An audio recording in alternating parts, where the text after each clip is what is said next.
Bismillahirrahmanirrahim. Assalamualaikum warahmatullahi wabarakatuh.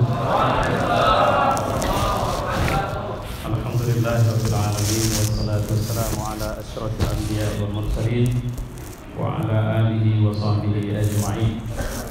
Qala Allah fil Qur'an, a'udzu billahi as-sami'il 'alim minasy syaithanir rajim. Bismillahirrahmanirrahim. Ala inna awliya Allahi la khaufun 'alaihim wa la hum yahzanun. Ingatlah sesungguhnya para wali Allah itu tidak ada kekhawatiran terhadap mereka dan tidak pula mereka bersedih hati. Alladzina amanu wa kanu yattaqun. Mereka itu adalah orang-orang yang beriman dan mereka selalu bertakwa. Lahumul busyra fil hayatid dunya wa fil akhirah.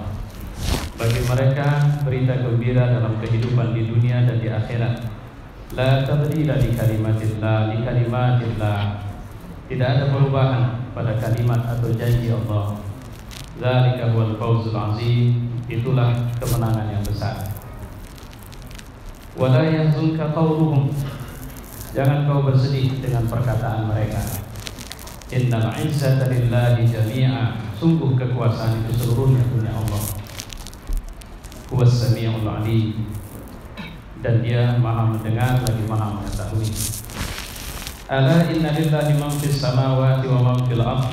Ketahuilah sesungguhnya kepunyaan Allah apa yang ada di langit dan semua yang ada di bumi.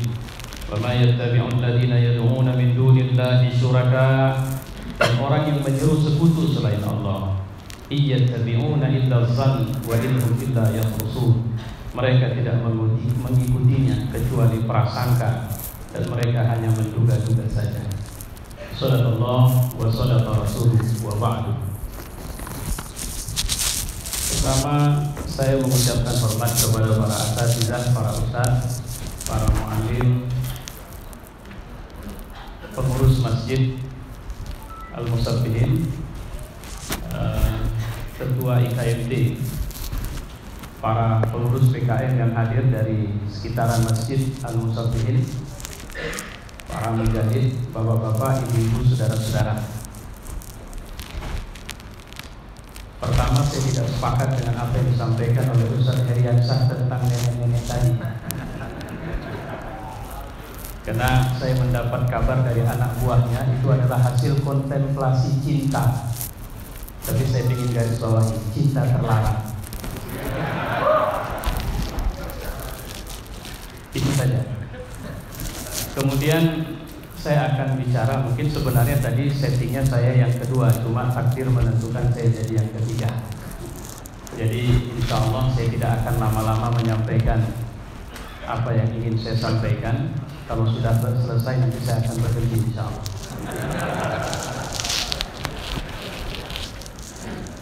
Ada hal yang ingin saya sampaikan di tengah-tengah kita bahwa sebenarnya di balik semua ini ada karunia besar dari Allah Subhanahu wa taala untuk kita umat Islam Indonesia. Dan karunia inilah yang seringkali kita sulit untuk memahaminya. Karena seringkali kita gagal di saat ada karunia mensyukurinya. Dan kita sering ingin men-set up karunia dengan cara kita, sehingga akibat-akibat darinya adalah ketidakmampuan kita untuk mensyukuri dan semakin jauhnya kita dari orbit pengawasan atau juga curahan rahmat Allah Subhanahu wa taala. Dan ini yang sering terjadi di berbagai negara-negara Islam. Ketika mereka Allah berikan momentum atau karunia. Momentum itu pertama, mereka tidak mampu merawatnya dengan baik. Kita masih ingat di tahun awal 90-an ketika Aljazair itu tiba-tiba saja satu partai Islam mengalami kemenangan mutlak di atas 80% suara. Dan mereka harus memimpin negara itu waktu itu. Mereka sendiri tidak sangka bahwa mereka harus memimpin negara itu.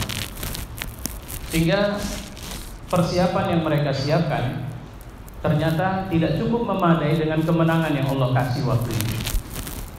Akibatnya partai ini berubah menjadi gerakan radikal dan menjadi gerakan bersenjata yang terus-menerus memunculkan masalah di tengah masyarakat. Di Mesir bukan persoalan siap atau tidak siap, tapi fakta menunjukkan bahwa sepul apapun kita menata bangkitnya Islam, tetap saja ada kekuatan di luar sana yang akan terus-menerus melakukan represi terhadap gerakan bangkitnya umat Islam, karena mereka cuma takut satu hal hari ini. Tuhan pun mereka sudah tidak takuti, tapi mereka hanya takut jika umat ini bergerak bersama. Itulah kemudian secara sistematis Mesir berkonspirasi dengan Zionis Israel, kemudian dengan kekuatan dunia, atas nama demokrasi mereka menghancurkan demokrasi, menangkap presidennya, memenjarakan para ulama, tidak sedikit hafiz Quran terbunuh di masjid dan sebagainya. Senjata menjadi bahasa demokrasi yang paling pas untuk membungkam gerakan Islam di Mesir. Dunia bungkam, dunia tidak bicara. Dunia hanya mengatakan bahwa semoga pergeseran yang terjadi di Mesir berlangsung smooth, aman. Walaupun mereka tahu betul ada sekian ribu darah atau sekian ribu jenazah, yang kemudian di balik-balik nama jenazah itu ada orang-orang besar dan tokoh-tokoh masyarakat Mesir sebenarnya. Tapi mereka tidak peduli. Mereka lebih suka melihat satu negeri Islam berada dalam kegelapan terus-menerus, karena mereka sangat mengkhawatirkan. Turki mengalami cobaan yang sama.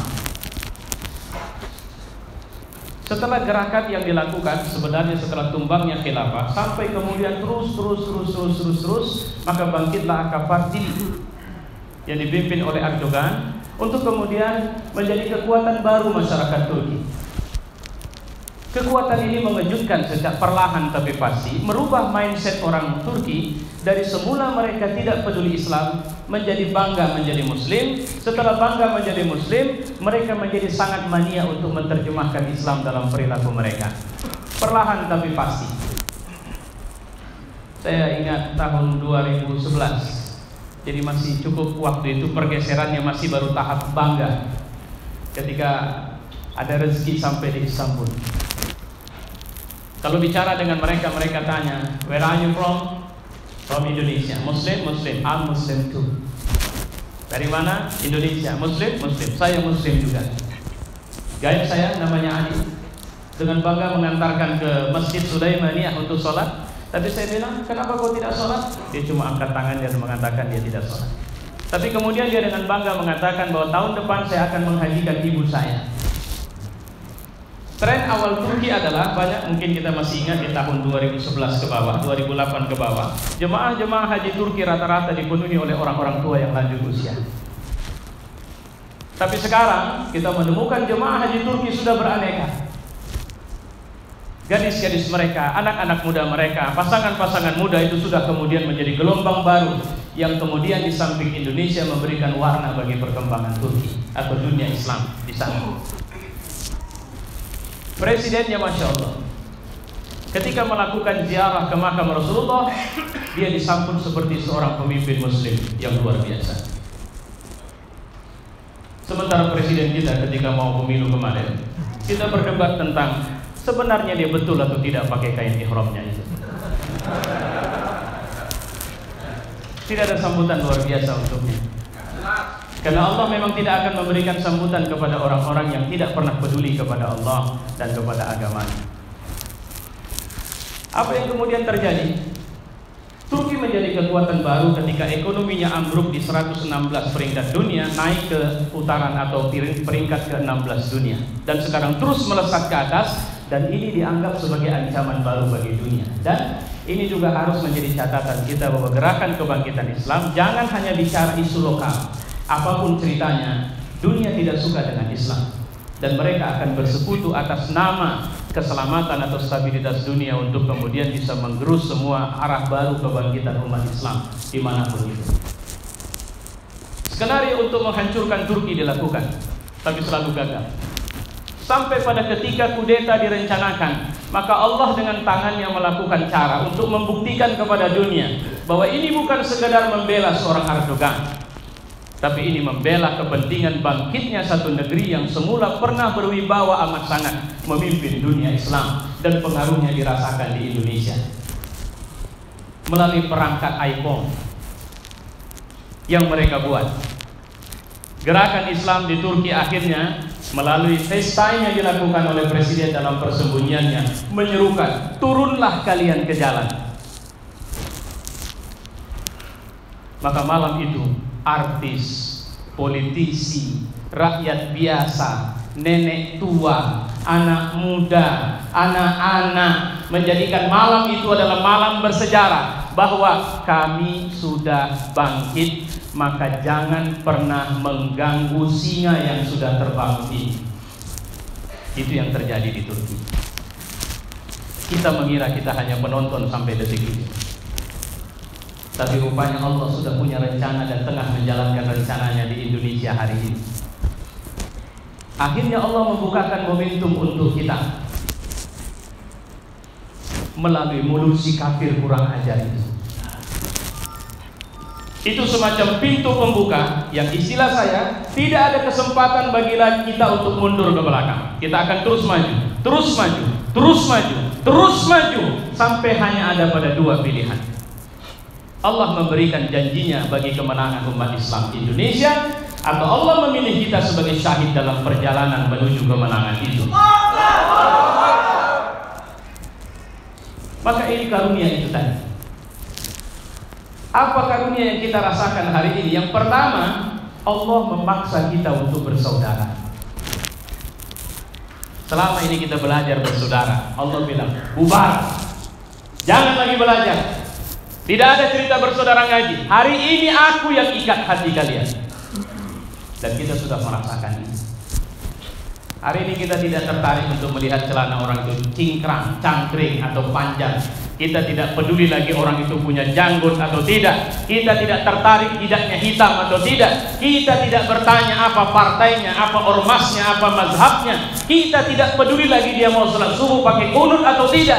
Tapi hari ini karena aku mencintainya, karena aku punya rasa yang sama, karena aku punya keinginan yang sama, karena punya keprihatinan yang sama, maka aku sudah bersama saudaraku itu siapapun mereka dari manapun datangnya. Allah memaksa kita. Saya bilang tadi memaksa. Karena Allah mengatakan, jangan kalian kira dengan menginfakkan harta, satu dunia ini kalian infakkan untuk menyatukan hati, kalian tidak akan bisa. Aku yang buat ini. Aku yang satukan hati kalian. Siapa yang menggerakkan? Kenapa Bapak bergerak dari rumah Bapak di luar komplek ini untuk datang kemari? Tidak ada kekuatan yang bisa menggerakkan kita kecuali Allah. Kenapa tiba-tiba ada rasa cinta kepada seorang Habib Rizik? Tidak ada kekuatan yang bisa memunculkan rasa cinta itu kecuali Allah. Kenapa tiba-tiba kita marah dengan nenek tadi? Saya jadinya ikut Ustaz Herian. Kemarahan itu kemarahan karena Allah. Cinta itu karena Allah. Kita sayang karena Allah. Dan hari ini Indonesia sedang bergoyang terus karena ada kekuatan yang sedang Allah acak, sedang Allah ajak, sedang Allah satukan, sedang Allah bentuk kekuatan itu. Bahwa itulah generasi baru yang sedang muncul di negeri ini. Generasi luar biasa. Generasi yang di tangan mereka ada dunia, tapi mereka masih mengharapkan akhirat. Generasi yang di tangan atau di pundak mereka ada jabatan, tapi mereka tidak menghargai itu. Mereka lebih menghargai apa yang Allah berikan kepada mereka. Generasi yang menangis seperti demam panas ketika kemarin 212 saya menemukan orangnya. Dia menangis karena sebab sampai detik menjelang keberangkatan dia belum bisa berangkat. Generasi yang rela meninggalkan istrinya, anaknya untuk pergi dan mengatakan kematian adalah mimpi kami jika kematian itu adalah syahid. Generasi ini tengah terjalin secara perlahan dan terus menjalar di negeri ini, mengikat antara orang kaya dengan orang miskinnya, orang pintar dengan orang bodohnya, orang kampung dengan orang kotanya, orang yang punya agama dengan orang yang beragama, orang yang kita sebut sebagai ustaz ulama dengan orang yang kita sebut sebagai orang biasa, terus menerus mengikat dan terus menerus menjalin. Dan ketahuilah ini yang mereka khawatirkan ini. Generasi yang hati mereka sudah terikat seperti Ikrimah di saat dia sudah sangat kehausan dan waktu itu dia sudah sakarat dan dia melihat saudaranya juga kehausan dan juga tengah sakarat. Di saat air minum sampai kepada dia, dia mengatakan antarkan kepada orang itu. Orang itu juga seperti itu. Ada 5 sahabat yang sedang sakarat yang membutuhkan air minum yang akhirnya semuanya binasa, semuanya syahid. Air minum itu tidak diminum siapapun di antara mereka. Kenapa? Karena mereka lebih mengedepankan saudaranya ketimbang diri mereka sendiri. Hari ini generasi itu ada di negeri ini. Tadi Ustaz Jul membawa satu buku yang menarik. Kalau saya bilang itu wajib milik. Kalau nanti tanya-tanya saya, bagi yang nggak berangkat 212, saya kira saya membaca sebentar buku ini bisa membuat air mata menitis. Mukjizat Al-Quran Al-Maidah 551. Jadi saya sebentar membaca bagaimana ternyata ada wartawati Kristen yang kemudian hadir di acara itu, dia memakai selendang dan menunjukkan kekagumannya terhadap itu. Itu bukan karya kita. 212 bukan karya kita, itu karyanya Allah Subhanahu wa Ta'ala. Allah sudah buka pintu lebar. Mau ikut? Kalau mau ikut, kemarilah. Ala inna awliya Allah la khawfun alaihim wa la hum yahzanun, kata Allah. Kalau kalian berada dan menjadi waliku, maka tidak perlu takut, tidak perlu cemas. Itu sudah Allah. Allahu waliyul ladzina amanu. Allah akan backup siapa yang menjadi walinya. Jangan kalian takut, jangan kalian cemas. Hari itu ketika para ulama kita mengatakan bahwa Indonesia harus merdeka, apakah mereka hanya teriak? Tidak. Dulu Nabi pernah bilang sama Sa'ad bin Abi Waqqas, jangan dulu, Allah belum suruh kita perang. Dulu Umar bin Khattab mengatakan, nanti jika jumlah kami sudah lebih dari 300 orang, kalian tidak akan bisa kami buat tanah dalam hidup kalian. Bukankah hari ini jumlah kita lebih dari 300 orang? Dan bukankah kita sudah melihat bahwa mereka hari ini tidak pernah tenang lagi melihat kita? Bukankah berbagai cara mereka lakukan untuk kemudian mencoba menghentikan gerakan ini, yang sebenarnya mereka tidak akan bisa menghentikan, karena jika mereka akan menghentikannya, sama saja mereka akan meminta matahari itu berhenti dari terbitnya. Itu mustahil. Allahu Akbar. Hanya ada satu kata di kita, kematian itu sama caranya. Maaf, kematian itu sama peristiwanya. Semua orang bakal mati. Hari ini sama seperti kemarin, saya menemukan orang-orang yang sudah beruban rambutnya, bahkan mereka sudah renta, tapi jiwa mereka jauh lebih muda dari anak muda. Dia selalu bertanya, apa yang bisa kami buat? Saya bilang, jangan terlalu lama berzikir di atas sajadah ini. Berzikirlah dengan mengucapkan kata-kata yang benar di hadapan orang-orang yang salah. Berzikirlah dengan bersekutu dengan orang-orang yang benar di tengah-tengah kita. Ini yang pertama. Munculnya kekuatan di mana sekarang ini kita bersaudara dan bahkan dipaksa Allah bersaudara. Allah paksa kita.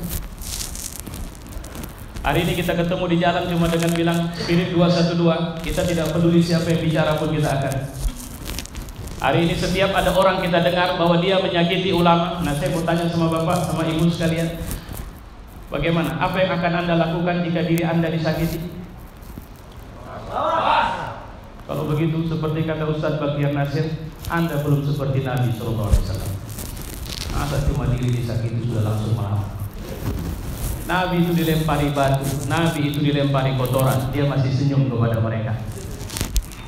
Tapi ketika mereka mulai mengatakan bahwa mereka menyakiti Allah, ketika mereka sudah mulai menyakiti agama, mereka menistakan agama, mereka menistakan Nabi, mereka menistakan Al-Quran, mereka menistakan para ulama, maka lihat, kami adalah amunisi yang siap untuk diledakkan kemana saja. Itu yang terjadi. Di Palestina seorang anak kecil ketika pagi hari dia pamit kepada ibunya, 11 tahun umurnya. Ibu, doakan saya syahid hari ini. Itulah pernyataan yang selalu diungkap anak-anak di sana. Kenapa? Karena dia mau melakukan game besar, mengambil batu dan melempari tank-tank. Itu yang kemudian kita pernah lihat mungkin fotonya, seorang anak yang dengan heroiknya melempar tank Israel dan dia syahid belakangan. Ibunya tidak menangis dan mengatakan dia mendapatkan apa yang diinginkannya oleh waktu pagi tadi. Takbir! Hari ini ruh itulah yang harus kita turunkan sama anak-anak kita. Karena kita berada di akhir zaman. Kita berada di situasi di mana yakinlah bahwa negeri ini, dan saya yakin, kemarin seorang ustaz yang pergi umroh, Pak, apa dia bilang? Saya mendapat perlakuan istimewa dari para polisi di sana. Ketika ring tawaf sudah ditutup karena akan melaksanakan sholat 5 waktu, dan seorang polisi melihat ke arah kami dan mengatakan, Indonesia, Dia jawab ya, sambil mengatakan Indonesia hebat. Tahukah apa yang mereka kagumi dari kita? Dunia punya sejarah sekarang bahwa ada orang melaksanakan sholat Jumat dengan jumlah jamaah 7,5 juta lebih. Dan itu terjadi di Indonesia. Dan para ulama sekarang tahniah. Dulu Kordowi pernah datang, dia bilang, aku berharap kalian bisa memimpin gerakan umat Islam dunia. Dan sekarang para ulama itu semakin optimis melihat kita, bahwa pergerakan umat Islam dunia akan datang dari negeri ini. Gelombang gerakan baru, gelombang arah baru, gelombang tren baru dari dunia Islam itu akan dipimpin dari umat Islam Indonesia, dan kita bergerak bersama para ulama kita. Maka kalau cerita revolusi dan yang lain-lain, jangan asik sendiri. Ulama kita sudah berulang mengatakan, tunggu instruksi dari ulama. Kenapa harus menunggu mereka? Karena mereka pun menunggu bagaimana Allah memberikan khabar atau bisyarah kepada kita. Baik, itu yang pertama. Yang kedua, karunia yang sedang Allah kasih adalah rasa bangga terhadap Islam dan menjadi muslim. Kalau bahasa kita izzul Islam wal muslimin, itu sedang bangkit di negeri ini.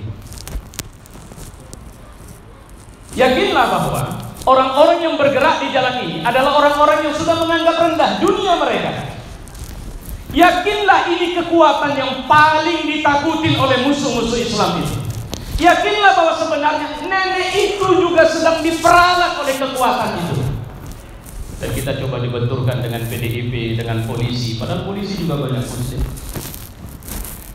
Yakinlah bahwa sebenarnya mereka ingin mengacu kita, membenturkan kita satu sama lain, mencoba mengadu kita dengan ulama-ulama faqih, mencoba mengadu kita dengan partai yang memang di sana bersarang kekuatan kufar dari dulu, dari sejak berdirinya PDIP sendiri atau PDI. Waktu itu kan Murba masuk ke dalam, sosialis masuk ke dalam, sekarang anak-anak komunis ada di dalam. Bahkan dia dengan tegas mengatakan aku bangga jadi anak komunis. Yakinlah bahwa sebenarnya kita sedang diadu satu sama lain. Ketika mereka tidak mendapatkan apapun dari negeri ini, maka mereka akan pecahkan negeri ini.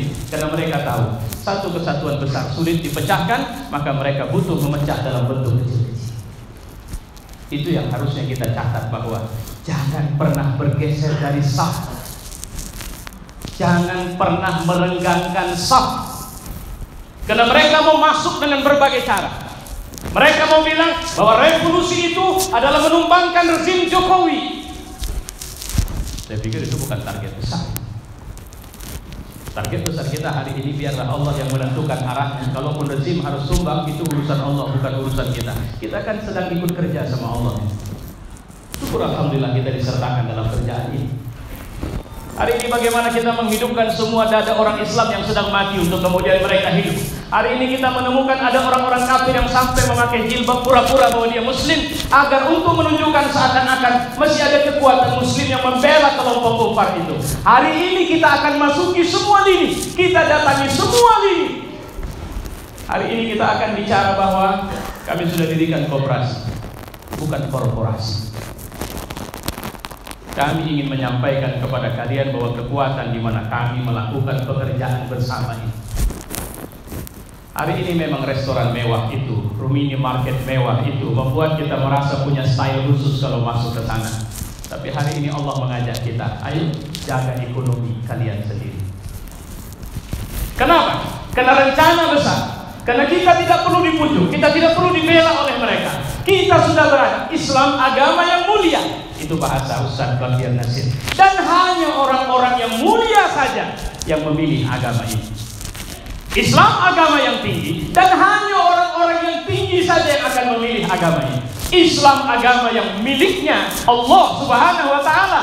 Maka percayalah dia pasti akan besarkan kita dengan semua cara, selama kita bangga jadi muslim. Banggalah menjadi muslim, sebagai seorang ekonom, sebagai seorang politisi, sebagai seorang apapun, sebagai profesional apapun. Banggalah di sana. Dan ini saatnya kita harus menunjukkan kebanggaan itu dalam kerja. Sebenarnya sederhana sekali, Pak. Saya punya duit, insya Islam saya sedang bangkit. Selama ini saya titipkan ke banknya orang Cina. kemudian saya ambil itu duit saya pindahkan ke banknya orang Islam, atau kemudian ke banknya pemerintah saya karena saya cinta NKRI, kira-kira apa nasib bank orang Cina itu nanti? Kenapa Bapak tidak buat ini? Sudah turun ke bawah lagi. Itu dia realisasinya. Realisasi kemana turun ke bawah? Memang di sini lebih mahal, tapi di tempat yang lebih mahal ini aku bisa utang. Bagi orang yang ekonomi rendah, warung-warung itu kan kita bisa, banyak orang yang belanja utang dulu ya. Kita kadang-kadang gengsi minum kopi saja masih utang ya kita.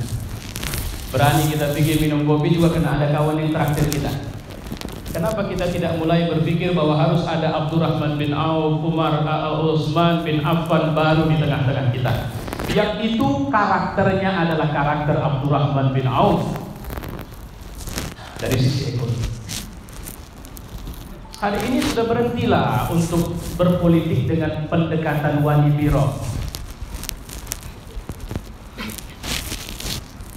Kau siap untuk menjaga izzahnya negara ini, tidak menjual kota ini, tidak menjual provinsi ini, tidak menjual negara ini kepada yang lain. Kau gak usah kasih kami duit, kami yang kasih kau duit kalau kau butuh duit dalam memimpin kami. Tapi tolong, jika kau melakukan sesuatu yang menyimpang dari apa yang seharusnya, kau akan kami laporkan kepada pemilik semesta raya. Mungkin di dunia kau masih sedang enak, tapi nanti nasibmu akan habis. Hari ini kita sudah harus berani membangun MOU karena kita punya izzah. Itu yang kedua. Yang ketiga, ini yang terakhir. Ini saya sampaikan sebenarnya kutipan ini dari yang kemarin disampaikan Ustaz Baktiar Nasir di Surabaya. Ada karunia yang sedang Allah berikan sama kita yang belum pernah dalam sejarah Republik ini merdeka diberikan kepada kita. Apa itu? Gerakan sholat subuh berjamaah. Belum pernah. Bapak yang lebih tua dari saya pasti tahu, belum pernah ada gerakan kayak begini. Apa itu? Bukan sekedar sholat subuh. Kalau sekedar sholat subuh, tidak ada masalah. Ini gerakan yang dibangun dari rasa keprihatinan dan keinginan untuk menunjukkan keimanan kita dan kemauan agar negeri ini berubah ke arah yang Allah ridho. Maka beliau kemarin bilang begini, kalau nanti bapak punya anak di rumah laki-laki dan anak itu sholat subuh tapi tidak di masjid, jangan marah. Tapi bilang kepadanya, bapak bangga punya anak laki-laki yang solehah.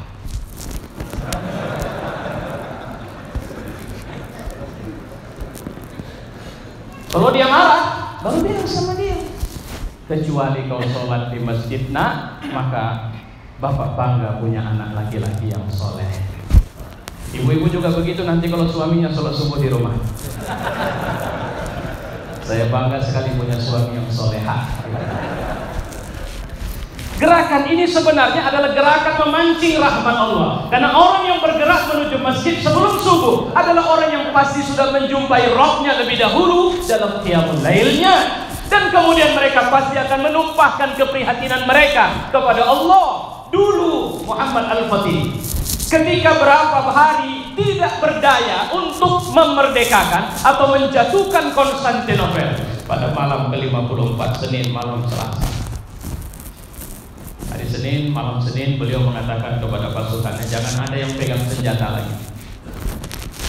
Hari ini kalian puasa semua, baca Al-Quran. Tidak ada yang boleh pegang senjata siapapun di antara kalian. Setelah berbuka puasa, dia memimpin pidato yang juga bersejarah bahwa besok adalah hari di mana kita menentukan apakah kita bahagian daripada apa yang dibilang Rasul dalam hadisnya atau tidak. Kalau ternyata kita bahagian dari apa yang dibilang oleh Rasulullah, maka besok kita akan menyaksikan hadis yang disampaikan Rasulullah itu akan terwujud. Dan kita bersyukur bahwa kita yang dimaksud Nabi dalam hadis ini. Apa yang dimaksud Nabi dalam hadis ini? Latubdahannal Konstantiniyah, akan dibuka nanti itu Konstantin. Dan tidak ada pemimpin yang terbaik kecuali pemimpin yang memimpin pertempuran ini, pembukaan. Dan tidak ada kebaikan bagi prajurit kecuali prajurit yang ikut pada waktu itu. Subhanallah. Jam 7 selepas sholat subuh, gerbang utama Konstantinopel sudah dibuka. Jam 4 sore, Hagia Sophia menjadi masjid setelah dibersihkan dari tanda-tanda yang menunjukkan bahwa itu adalah gereja. Dan Syekh Samsuddin memimpin sholat pertama asar di sana. Saya perlu sampaikan, Konstantinopel akhirnya dibuka oleh satu kesatuan ulama dan umara. Di belakang Al-Fatih ada ulama. Saya merindukan satu hari nanti kota kita ini dipimpin oleh seorang umara yang penasehat-penasehat utamanya adalah para ulama. Saya juga dan kita pasti merindukan bahwa istana negara akan menjadi istana yang ketika seorang ulama datang ke sana, presidennya akan gemetar seperti Umar bin Abdul Aziz ketika Sa'id bin Al-Musayyab masuk ke dalam istana dan mengatakan, "Ya Syekh, saya mengirim seorang ajudan kepadamu untuk mempertanyakan hadis, bukan memintamu datang kemari." Apa kata saya? Aku juga tidak mendatangi seorang presiden, karena aku mendatangi seorang pegiat hadis, dan engkau adalah ulama menurut pandanganku. Kita merindukan suasana itu kembali, dan saya hakul yakin itu akan kembali. Jemaah yang mulia, itulah yang kita mulai dari gerakan subuh ini. Itulah yang harus kita tularkan dari Jumat ke Jumat, dari hari ke hari, untuk kemudian mulai hari ini silahkan berkoordinasi dengan Gapai Sumatera Utara. Insya Allah Pak Bana Dr. Gigi, beliau ketua kita, koordinator kita. Insya Allah Ustaz Heriansa, beliau kita tuakan sebagai orang yang kita anggap nasihatnya, kata-katanya itu didengar oleh kita semua di Gapai. Silakan berkoordinasi, kami mau melaksanakan subuh. Udah gak usah pikirin apa namanya itu yang di luar itu, serapan. Suruh bawa serapan sendiri, saya yakin lebih dari cukup. Karena saya yakin kalau disuruh bawa serapan sendiri, satu orang akan membawa 100 bungkus itu. Coba bayangin itu 100 bungkus. Habis itu kita buat gerakan berdiri di jalan untuk kemudian memberikan bungkusan-bungkusan serapan itu kepada banyak orang yang berlalu lalang. Dan kita mengatakan cuma satu kata, revolusi negeri ini. Kata itu harus kita ucapkan ke dalam hati kita, bukan keluar, karena keluar orang sudah takut. Sekarang saja sudah banyak yang belingsatan, sudah banyak yang bingung, sudah banyak yang stres. Segala cara dibuat. Habib Rizik seperti yang kita lihat bagaimana kondisinya diperlakukan. Kemudian banyak lagi anak-anak muda. Sekarang ini kita batuk saja di sini, itu dianggap makar itu nanti. Jemaah yang mulia, saya pikir ini yang bisa saya sampaikan. Semoga Allah meridhai kita, menjaga kita, dan kemudian benar-benar mewujudkan apa yang menjadi mimpi kita. Semoga Allah akhirnya menyatukan hati kita untuk bergerak dalam jalan yang Allah ridhoi. Wassalamualaikum warahmatullahi wabarakatuh. Alhamdulillah. Ketika datang pertolongan Allah,